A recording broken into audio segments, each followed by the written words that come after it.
Sveicināti studijā Inga Zelča un prieks jūs atkal visus uzrunāt zaļais dialogs un pārmaiņas Latgalē. Latvijas enerģētikas nozare atrodas pārmaiņu krustpunktā. Pieaug atjaunojamo resursu nozīme, vienlaikus saglabājas jautājumi par stabilitāti un izmaksām.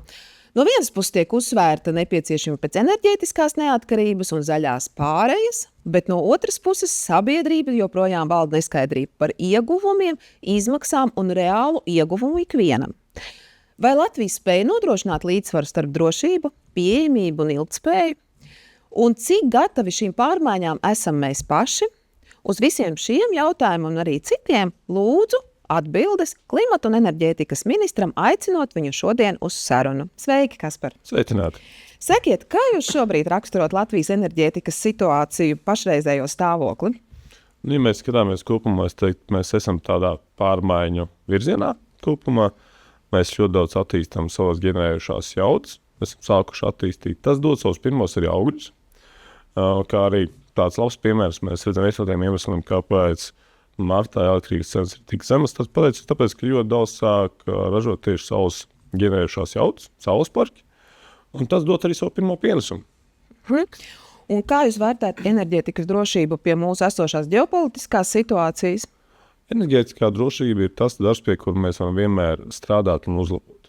Esošajā situācijā skaidrs, ka pat arī enerģētikas sistēma kā tāda ir būvēta ļoti droša un ir tie noteiktie standarti, kas nozīmē, laikam, N-2, ka tev sistēmai var strādāt, ja tev viens no ģenerējušām jaudām vai tiek izslēgta vai kaut kas tiek bojāts, vai arī kāds atslēgums ir. Un mēs redzam kaut vai tāds pats arī vētru gadījumā, kad tiek bojāts energosistēmas, ka mēs diezgan raiti atpakaļ atgriežamies, salīdzinot ar citām valstīm spējam atpakaļ sakārtot un atjaunot energo pieslēgumus un enerģijas galvenais arī to plūsmu ir stabilitāti nodrošināt. Un ja mēs atgriežamies tieši pie saules enerģijas ražošana Latvijā, kāda ir šobrīd šī situācija tieši saistībā ar saules enerģijas pašreizējo situāciju? Šodien mēs esam Latvijā šogad sasniegt pēc būtības savu maksimālo pietiekamo jaudu, kas ir tādiem industriāliem saules parkiem. Mēs redzam, braucot pa Latviju, diezgan daudz viņi ir uzstādīti. Tas ir vairāk nekā šodien kaut kur aptuveni 1300 megavatiem. Lai saprastu, 3300 megavati tas ir kaut kur nedaudz mazāk nekā Hesi Latvijā, jo Hesu jauda ir 1500 megavati. Un plus arī privātās maisaimniecības, kas ir vairāk nekā 22,000 uzstādīts. Līdz ar to šogad mēs runājot arī attīstītājiem esošajiem saules parkiem uzstāt baterijas, kas viņu palīdz balansēt, jo mēs izzinām vasarā saulainā dienā pa vidu elektrības cenas ir ļoti tuvu nulē vai pat negatīvas. Bet no rītiem ļoti augstas, un tas viņiem ļauj saulainā dienas vidū enerģiju uzkrāt, un lai tad to dod tirgu, vai kad ir pīks, vai no rīta vai vakar pusē, kas palīdz arī stabilizēt sistēmu. Līdz ar to šogad mēs skatāmies, ka elektrības cena būs stabilāka uz vasaras pusi, un tas saules parka apjoms ir tuvu tām, ko mēs redzam, cik tirgus var paņemt, jo to nosaka to, ko redzam, ka enerģijas cenas saulainā dienā paliek arvien vairāk tuvojās nulles atzīmē, vai pat ir negatīvas, kāds viņas arī bija jau šajā nedēļā. Un visu iepriekš sacīto, kā tad jūs vērtējat tieši rūpniecisko saules paneļu aktivitāti, vai tomēr ir arī vērts arī maisaimniecībām uzstādīt šos paneļus arī turpmāk? Maisaimniecībām mēs noteikti aicinām izvērtēt un skatīties arī turpmāk, arī skatoties pēc tiem pieteikumiem, kur cilvēki piesakās uz atbalsta programmu maisaimniecībām, joprojām pieteikumi nāk un diezgan stabils tas cipars. Bet tas, kas ir pamainījies, ja līdz šim nāca runa tikai par saules paneļu, bet tagad nāk arī maisaimniecības saules paneļu plus baterijas. Un tur nav runa varbūt pat tikai tik daudz arī kā pirmā lieta ir mazāk elektrības rēķini, bet no otras puses tā ir arī drošības stabilitāte, jo ja tev rodās kaut kāds atslēgums, kas gadās vasarā kāds svētku gadiem, tās baterijas palīdz nodrošināt, ka tev mājās ir vēl elektrība. Kaut kādam brīdim atkrīvotas. Un tas ir arī papildus drošības stabilitāte, arī katram pašam mājās. Piedāvā visas sistēmas ir, un tas ir tas būtiskākais. Un tas ir tas, kur cilvēki var attīstās, noteikti aicinu izmantot esošo programmu, skatīties. Un tas arī tie, kas ir uzstādījuši, visi ir diezgan apmierināti un arī skatos, nāk klāt arī jaunas tehnoloģijas klāt. Tas ir virziens, kur mums arī jāskatās. Un ja mēs runājam par maisaimniecībām, tur arī ir mainījusies neto aprēķina sistēma. Jā. Ir bijusi vecā, ir jaunā. Varbūt varētu izstāstīt vienkāršiem vārdiem, kas tad īsti ir mainījies, kas bija vecajā, kas ir jaunajā, un kā šobrīd tad notiek šī neto sistēmas aprēķins. Vecā bija tā saucamā neto uzskaita sistēma. Viņi ir tiem visiem, kas uzstādīja saules paneļus pieslēgts tīklam līdz 2024. gada 30. aprīlim. Tas bija tas moments, kad tu saražo elektroenerģiju, tu viņu devi tīklā, un tad pa ziemu ņēma atpakaļ tos pašus, jo tur uzskaita notika kilovatstundās. Un kas varbūt bija specifika, viņiem bija savi ierobežojumi, tur bija noteikts kilovatstu, cik tur uzstādīt, kaut ko aptuveni 11 kilovatiem maksimālai griezt, un tu varēji patērēt tikai tajā objektā, kur ir uzstādīts. Ņemot vērā, ka tad bija diezgan liela no sabiedrības arī interesi par to, kāds grib uzstādīt vairāk saules paneļus ar lielāku jaudu. Bija cilvēkiem, kam bija vēlme, es gribu uzstādīt, nezinu, varbūt laukos uz šķūnīšu jumtu, bet patērēt arī savā dzīvoklī pilsētā. Un tad mēs sapratām, ka to sistēmu esošo pārtaisīt nav iespējams. Un tad mēs taisījām jaunu sistēmu, un tad ir izveidojas tā saucamā neto norēķina sistēma, kas jau to norēķinu rēķināja pēc būtības tajā momentā, kad kilos pārreikina jau eiro. Cik ir tas finansiālais? Un tad nācam pirmkārt to, ko uzstādīs lielāku, cik tu vēlies, praktiski bez ierobežojuma mājsaimniecība var uzstādīt stipri lielākas jaudas. Un arī to izmantot vairākos objektos. Tas, kas ir būtiski, laikam, tā vecā sistēma sauc neto uzskaits, tiem cilvēkiem, kas ir viņi strādā līdz 2029. gada 28. februārim, var mierīgi būt tiem, kam veco sistēmu viņā būt un strādāt viņā. Un jaunā sistēma jau ir cilvēkiem, kas jau tagad ir piesakās. Tad faktiski jaunā sistēma nosaka, ka viņi naudas vērtībās var saņemt atpakaļ šo. Jā, viņiem tas viss rēķinās naudas izteiksmē. Tas, kas ir būtiski, noteikti ir jārēķina pašpatēriņš. Tāpēc arī mēs gājām klāt jaunajā sistēmā, ka tev ir atbalsts gan saules paneļiem, gan arī baterijām. Ka tu vari pa dienu saražot, uzkrāt pats un pats arī patērēt. Tādā ziņā mazāk izmantojot tīkla infrastruktūru. Un kā jūs novērtējat, vai iedzīvotāji jau ir gatavi šai jaunai sistēmai kļūt par aktīviem lietotājiem, vai viņi pieņems?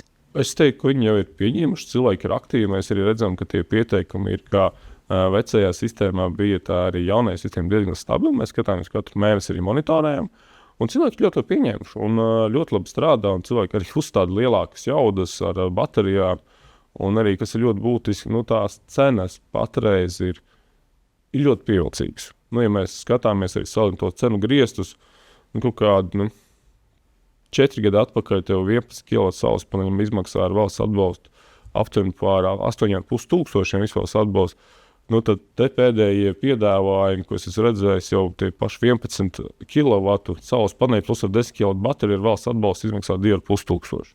Līdz ar to tās cenas ir tīri pagājušas lejā. Un tad noteikti aicinu izskatīt, pasekot līdzi, izmantot iespēju mūsu mājaslapā, apskatīties gan, kas ir jau tur mājaslapā ļoti labi dati ar lielākiem piegādātājiem, cik objekti, es noteikti, kam ir interesi pārēt, aicinu painteresēties, apsīt atsūt piedāvājumus, jo tās cenas ļoti mainās un iet uz leju.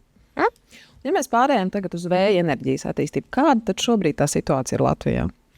Vēja enerģijā mēs esam tādā ļoti sākotnējā stadijā un varbūt, laik saliekot, kāpēc mums vispār to vēju Latvijā vajag. Mēs arī savā kopumā, lai sasniegtu enerģētisko drošību neatkarīgi, mums jāskatās uz enerģiju kā tādu portfeli. Nebūs viens enerģijas veids, kas atrisinās visus mūsu izaicinājumus. Mums ir HESI, kas dod ļoti labi lažo enerģiju arī tagad, kad ir palielināts ūdens daudzums, kad ir ūdens daudzums lielāks. Teci, kas vienmēr būs tā balansējušā jaudā ziemā, kad ir bezvējš un nav saules un ir augstumi. Sauli mēs jau redzam dot to savu labumu saulainās dienās, kas ir pamatā vasarā. Un tad ir vējš, kas varētu dot to savu pienesumu, kad ir vējainās dienas, tas pavasaris, rudens un ziemas laikos. Tas ir tas, kas mums iztrūk tādā ļoti solīdā energo portfelī. Un tur mēs tikai sākam attīstīties. Šogad būs ļoti labi aizies pāris jaunie vēja projekti.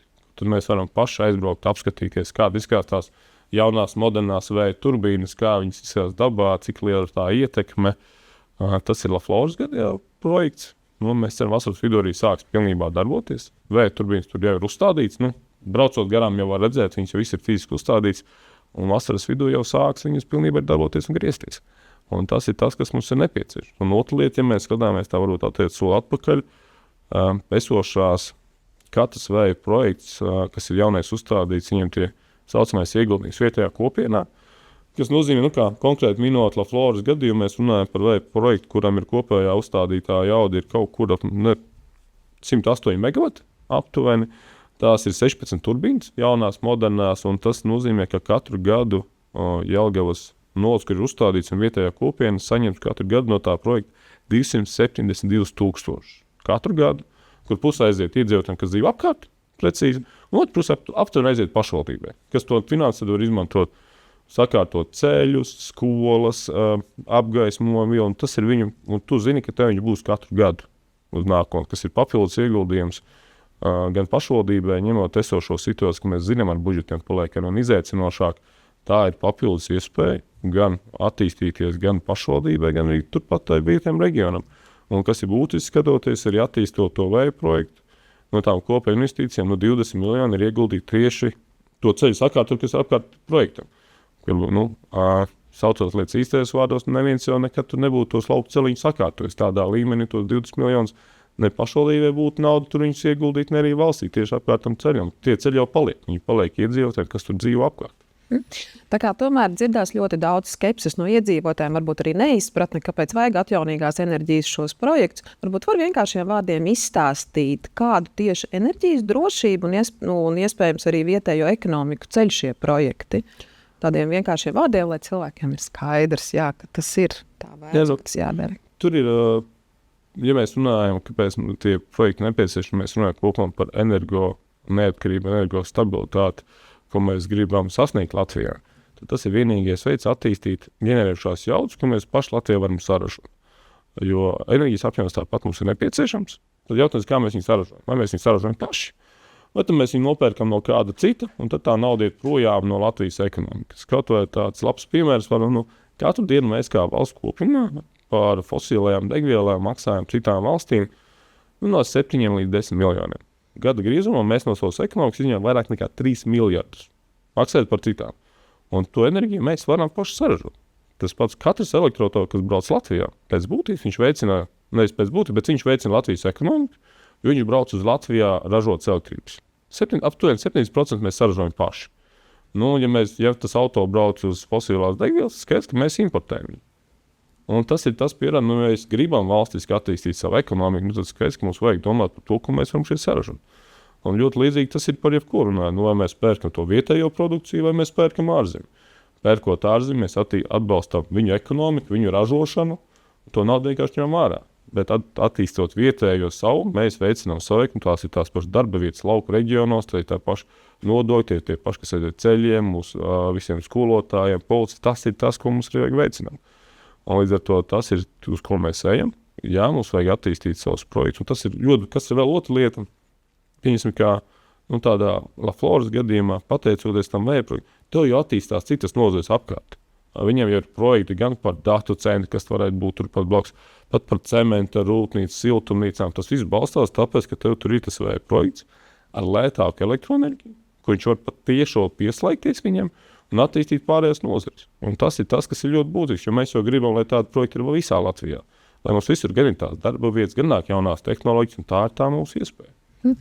Šo visu paklausoties, tas ir ekonomiski pamatots, bet iedzīvotājiem vienalga ļoti bieži skepsi un mīti, un es domāju, jūs arī satiekoties ar iedzīvotājiem dzirdat visādas interesantas lietas, no kā visvairāk viņi baidās. Kā jums šķiet, kas ir tas, kas tomēr baida iedzīvotājus? Ir jāsaka tiešām liels paldies, ka ir arī diezgan daudz jau arī konstruktīvi iedzīvotāji, kas ieklausās, saprot un kas arī saprot to visu projektu nepieciešamību attīstību. Nav arī tā, ka visi cilvēki visur Latvijā ir pret tam es arī vairāk tiekoties, saprotu, ka paliek arī vairāk cilvēki, kas to saprot, kas arī saprot, kāpēc mēs to darām. Skaidrs, ka lielākais, un mēs saprotam, no kā cilvēkiem ir tāda bažas ir no nezināmā, kā tad tas izskatīsies. Tajā reģionā ir uzstādījis tās augstās vēja turbīnas, cik tad viņas būs, kā izskatīsies. Un tad ir labs piemērs, šogad jau var aizbraukt uz Jelgavas novadu, apskatīties, kā tad dzīve izskatās, cik viņas ir lielas. Tur, kā viņas iedarās kopējā ainavā. Un es piekrītu, ka tur būs vienmēr diskusija, kādam patiks, kādam var netikt, arī diskutējot ar iedzīvotājiem. Kāds ir ja nokrāsot zaļā krāsā būtu labāk izskatītos, piekrītu. Un te ir tāds ainaiskais viedoklis, par ko var diskutēt. Tas, kas ir tie pārējie mīti gan par ietekmi uz veselību, gan uz apkārtējiem dzīvniekiem, tas ir, to visu jau tas viss tiek izvērtēts. Nav tā, ka kāds var atnākt, es gribu būvēt, un visi nebūvēt.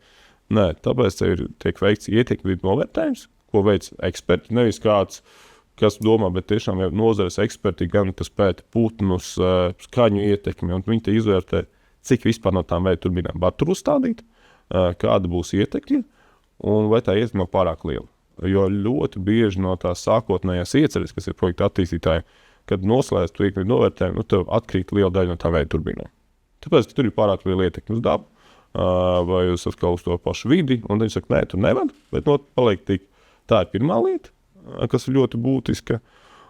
Un otra lieta, arī tā loģiski domājot, ja tās veida turbīnas tā kā ļoti, vienmēr liekas, ir tiešām tik izaicinoši un tik kaitīgas, tad jautāt, kāpēc citur Eiropā viss tiek uzstādīts? Laikam, ja mēs tā apskatāmies, tad Latvija ir viena diezgan auglīga zeme, un it sevišķi mēs ņemam vēl zemgali, un laikam vislielākās bažas, ka vienmēr saka, ka plāno uzstādīt tās turbīnas tādīs auglīgākajās zemēs, kur plāno audzēt, vai līdz šim ir bijusi auglīga, graudus un maizi ir audzēt, bet tas tiks ievērots arī pie plānojumiem. Tas tiek ievērots uz tām saucamām ļoti auglīgajām Latvijas zemē.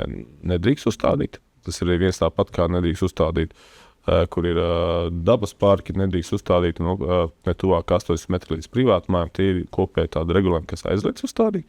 Tas, kas ir nians, ja tu runā pēc tam ar tiem pašiem zemes īpašniekiem, tiem pašiem lauksaimniekiem, viņi saka, mēs jau labprāt gribētu.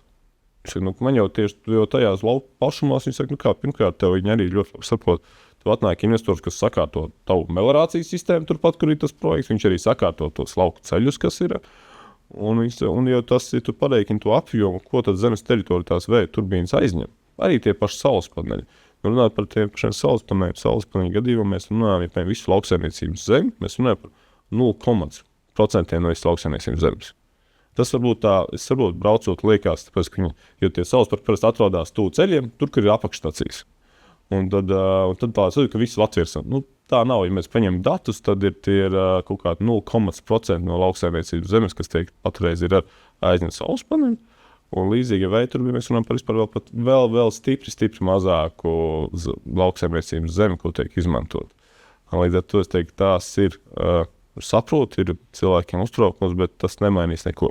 Bet tieši otrādāk, arī runājot ar arī konkrētiem lauksaimniekiem, viņi saka, kāpēc jūs man liedzat uz manas zemes attīstīt kaut kādu vēl uzņēmēju darbības, kas man palīdzēs kaut kādā krīzes situācijā, kad ir neražs gūt kaut kādus ienākumus.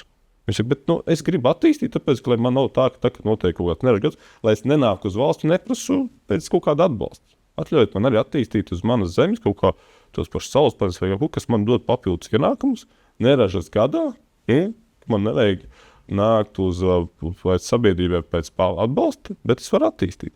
Jo tas ir jāsaprot arī tie visi. Nevienam neuzspiežās, ja tu nevēlies, tu vari neattīstīt. Nedot to savu zemes gabalu, nedot attīstīt, droši nē. Bet esošajā gadījumā ir pat otra situācija, ka labprāt ļoti daudz lauksaimnieku tieši otrāk diversificē, ka tev vēl papildus ienākumi, kas tev palīdz attīstīties. Laikam šobrīd jūs klausoties ir jāsaprot, ka tie, kuriem ir negatīvi, viņi vienmēr būs skaļāki, viņus dzird vairāk, un tie, kas pozitīvs to attiecās, viņi ir klusāki.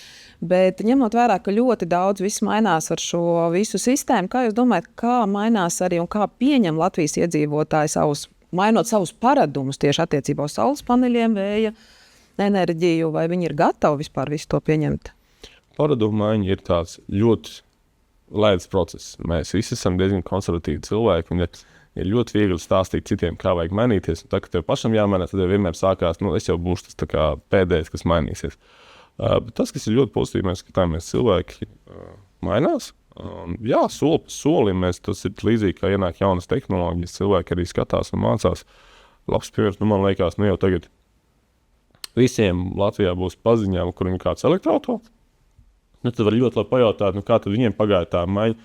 Jā, arī runājot par elektroauto, ir paradumu maiņa, kaut vai tas pats, vai viņi lāda, kā viņi uzlādē, ka tev ir pavisam savādāk, tad brauc mājās, viņi uzliek lādēties, nevis brauc uzpildu stacijā. Tā arī ir paradumu maiņa, kas pamazām notiek pozitīvā virzienā. Vai visi mēs būsim, kas būs spējuši savus paradumus mainīt? Iespējams, ka nē. Ir cilvēkiem, kuriem vienkārši patīk tā, kā ir. Viņi grib tajā savā dzīvesveidā arī palikt. Bet tas ir līdzīgi tāpat, kā uzņēmējdarbi viena no tiem labākajiem. Tev ir tā kā uzņēmējdarbi viens no tiem, ka tev ir jāmainās, jāiet laikam līdzi, ja mēs gribam kaut kur attīstīties, jo tiklīdz tu neej laikam līdzi, tu degradē. Tās tehnoloģijas jaunās nāk. Ļoti labs piemērs, man bija runājot ar Eiropā ar komisāru, viņš pats izcili labu piemēru. akmens laikmets nebeidzās tāpēc, ka beidzās akmeņi. Vienkārši nāca jaunas tehnoloģijas, līdzīgi tāpat kā tagad. Fosilās degvielas laikmets nebeigsies, tāpēc, ka beidzās fosīlā energoresursi. Nē, viņi ir un būs, bet nāk jaunas tehnoloģijas, kas ir lētākas, kas ir ērtākas. Līdzīgs piemērs, es domāju, ka šajās dienās cilvēki, kas brauc ar elektroauto, viņi stipri mazāk uztraucās par degvielas cenu lēcienu. Jā, mēs pieskārāmies jau elektroauto tēmai, un tiešām šobrīd, kad ir augstās degvielas cenas, to laikam var izjust ieguvumu elektroauto īpašnieki. Un varbūt izstāstiet, kāda ministrijā ir plāna nākotnē uz elektroauto iegādes atbalstu, jo ir bijis projekts, viņš tika izsmelts ļoti ātri, vai tiek plānots kaut kas jauns, vai jūs kaut ko domājat? Es teiktu, ka mēs nevis plānojam, bet esam arī izdarījuši savu mājas darbu, jo programma pēc būtības ir sagatavota. Mēs viņu ceram arī aprīļa mēnesī laist uz ministru kabinetu, lai viņu apstiprinātu, viņu varētu ieviest dzīvē, jo iepriekšējā programma ļoti labi sevi parādīja tur, kur esošā programma, kas ir, viņi ir tuvu līdzīgi iepriekšējai. Protams, ar savu mēs viņus paskatījuši, gan uzstādot pirmkārt, lai būtu skaidrība, tā atbalsta programma nav no valsts budžeta, bet viņa ir no Eiropas EKI finansējuma. Līdz ar to finansējumu arī mēs nevaram iedot kaut kādām citām atbalsta nozarēm, bet viņi ir mērķēti tieši privātpersonām, tieši zaļām investīcijām, lai saprastu pirmā lieta. Otrā lieta, mēs arī uzstādījuši ir elektroauto griestus. Ka tu nevari nopirkt ļoti dārgus auto, bet tur ir noteikti griesti. Un kas ir ļoti svarīgi, arī populārākie auto ir tāds, kā viens no tiem populārākajiem ir kaut kāds tas pats Nissan Leaf, kas ir mazās segmenta auto, ko arī cilvēki parasti arī pērk. Un uzsvars ir tā līdzīgi kā bijis līdz šim uz daudzbērnu ģimenēm. Tām būs arī stipri lielāks atbalsta intensitāte. Un mēs ļoti ceram, ka, jo līdz šim tā programma ļoti labi parādīja, jo iepriekšējā programmas, teiksim, tādā posmā, katrs trešais pieteikums bija tieši no daudzbērnu ģimenēm. Un tas, man liekas, ir kolosāli. Jā, mums ir ar ko jālepojas ar daudzbērnu ģimenēm, kam arī tā atbalsts ir nepieciešams. Un arī jāiet uz priekšu, un tas ir tas pozitīvais. Pēc pirmās programmas pieredzes ir kaut kādas izmaiņas, kuras jūs ieviesīsiet otrā programmā, kur jūs tā kā ieraudzījāt, jā, šis laikam nedarbojās, vajadzētu kaut ko savādāk vai kaut kādas lietas, ko jūs ņēmāt vērā un jaunajā programmā vai uzlabosiet? Vai jā, ir. Mēs regulāri pārskatām savas programmas, saprotot, kas strādā, kas nestrādā, kur iespējams kaut kas ir palaists garām. Ja paņem to pašu pirmo elektroauto atbalsta programmu ar esošo, viņi ir diezgan daudz mainīti. Kaut vai viens tas pats, ka elektroauto palikuši stipri lētāki. Tāpēc ir parādījuši gan tie paši griesti, ka nevar ir ierobežojums, cik dārgu elektroauto tu vari pirkt. Tā ir viena lieta. Palielinājām elektroauto atbalsta intensitāti ir daudzbērnu ģimenēm. Lielāku uzsvaru. Nāca papildus tas, ka ja tu nodod savu veco auto, tu saņem papildus vēl atbalstu, kas ļoti būtiski ir. Un kas būs jauninājums tieši šajā programmā, ko mēs ielikām, ir tas, ka arī iepriekšējā programmā runājot ar daudzbērnu ģimenēm bija tāds zināms, varbūt pārmetums, bet izskatās par to, ka daudzbērnu ģimenes arī ir dažādas. Un es arī nebiju aizdomājies par to, ka kā ir daudzbērnu ģimene, gan 3 bērni, gan 6, gan 7. Un tad ir, viņi arī saka, bet tomēr tie ir dažādi. Bet tomēr atbalsts ir vienāds, bet tomēr ir liela starpība. Un tad arī mēs nācām ar to, ka tev ir noteikti tā atbalsta programma, kas ir 3 bērni, bet ja tev ir 4 un 5, tev par katru nākošo bērnu, tas nāk papildus vēl 1000 pie atbalsta. Kas arī loģiski veidojās. Un tās dienas mēs mēģinām visu laiku izstrādāt, izrunājot, un to tā varbūt sākotnēji nemaz nelikās, bet kad jau pēc programmas runājot jau ar tiem cilvēkiem, kas ir nopirkuši, tad izkristalizējas, ka tajā lietā mēs varam uztaisīt labāku programmu. Un vēl runājot par programmām, varbūt arī mūsu skatītājiem varam atgādināt saistībā ar saules paneļiem, kāds šogad ir tās aktualitātes ar atbalsta programmām.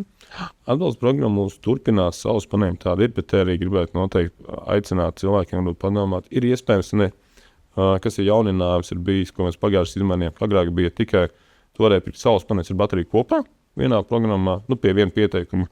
Tad šajā momentā tu vari arī pieteikties atsevišķi baterijā. Un tas ir viennozīmīgi, tev obligāti ir jābūt saules paneļiem. Tu arī vari vienkārši pieteikties baterijām ar tādu domu. Ja tev, pieņemsim, vasarā, kad tev ir bieži mājās vai kaut kur austās elektrība vai pazūd, tu vari pieteikties ar atbalstam baterijām, kas tev palīdzēs arī tādos momentos, kad tev nav pazūd elektrība, ka tev ir baterija, pēc kā tu vari vēl joprojām izmantot savas ikdienas lietas, patēriņš. Labi, ir vēl kas programmās šobrīd? Tās lielās akti, protams, tas, kas ir jauninājums, ko mēs mēģinām iedzīvināt, ir atbalsts līdzīgi kā privātmājām, saules paneļu baterijām, līdzīgi atbalsts mēs arī tagad ieviešam daudzdzīvokļu mājām. Jo tur arī bija viens no tiem tiekoties ar iedzīvotājiem, jādās, kāpēc tad daudziem mājās nav iespējams uzstādīt.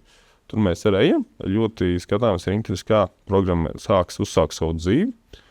Tur arī bija ļoti liela diskusijas gan ar apsaimniekotājiem, gan ar cilvēkiem, kas vēlēs, tās mazās nianses mēģinām izķert.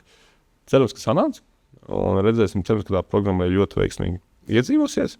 Ka tā doma tiešām, ka tad uzstāda savus paneļus un baterijas arī daudziem mājām, lai arī tad var gan uzkrāt, gan arī, pirmkārt, kad elektrību kaut kur pazūd, ka tev ir tā elektrība kaut tiem pašiem apkuras sūkņiem, cirkulācijas sūkņiem paliek, kā arī tā ir papildus drošība un stabilitāte, gan arī ļauj samazināt elektrības rēķinus, īpaši daudziem, kur arī koplietošanas elektroenerģija ir gan kāpņu telpās, ir gan kādiem, kam ir lifti, kas arī palīdz iekonomēt.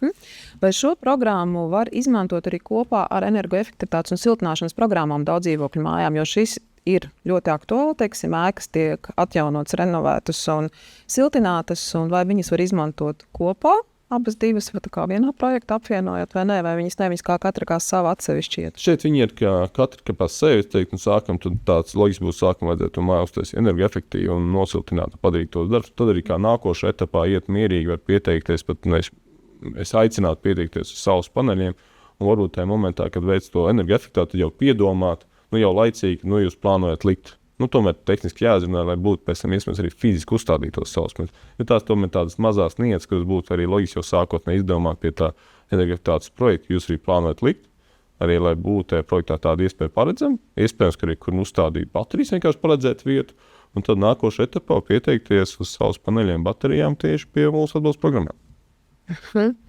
Jā. Kaspar, kā jūs redzat Latvijas lomu pēc 10, 15 gadiem zaļās enerģijas virzienā?